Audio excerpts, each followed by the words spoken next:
Pilot dive suit, prepare for thruster check. Pilot has control, ready for release. Pull pin, please, pull pin. Zip line clear, drive aft, please. Pilot pushing aft. Today we're diving on a canyon wall. This canyon is running from the north to the south, and we'll be exploring a wall that's basically on the west side, moving up a feature that's approximately 120 meters tall. We are about 240 miles east of where Long Island starts. Can we do 25 meters, bearing 340 degrees at 0.2 of a knot?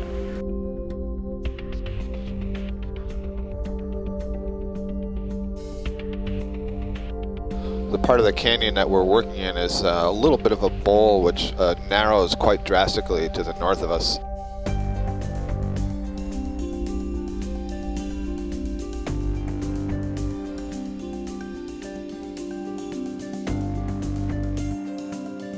These belong to a single-celled organism called a xenophyophore. These various mud balls that you're seeing, built by a single cell, kind of related to the amoeba or the foraminifera.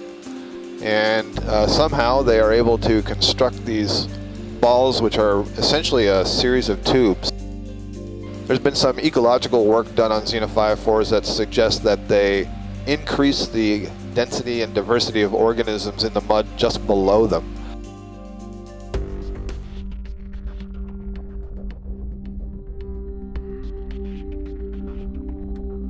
And there's something white off in the Yeah, what is distance that? there. What's that?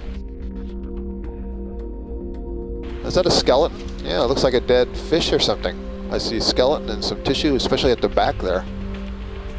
So this is very instructive. As you can imagine, there are a lot of organisms that are swimming in the water column way above us, and at some point those organisms die. And if they're not eaten in the water column, this is where they're going to end up, on the bottom, and essentially they will create a feast for the animals down here that are often starved for food or getting very low inputs of food. Oh, walking through the water, that's nice. So that is a sea spider. How about that?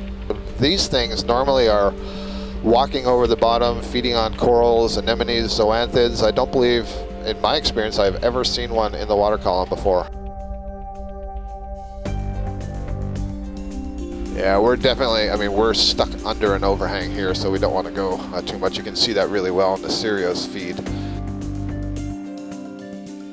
Emily Duan, who's keeping score with us at the Mystic Aquarium, says that we have a new record for the number of fish species on a dive on our leg so far. We have 17 different species of fish that we've observed today.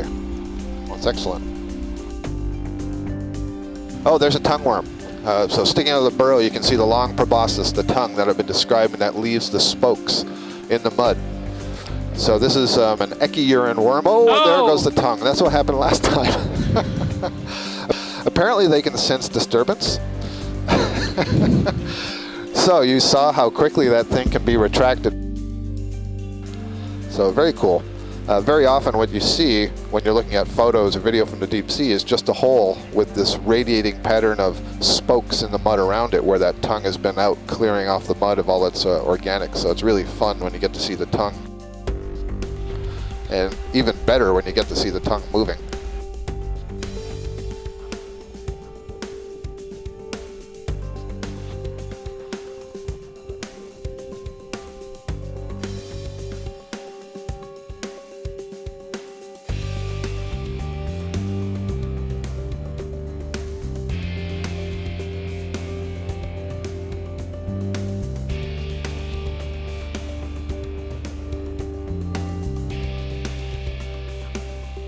And our plan is to now head out to the Seamounts. We've been working on canyons for the last week, and now we're going to go offshore into some of these underwater volcanoes. So we expect to see somewhat of a different bottom, perhaps a different set of species and geology, and should be kind of exciting. Go to some places we've never been before.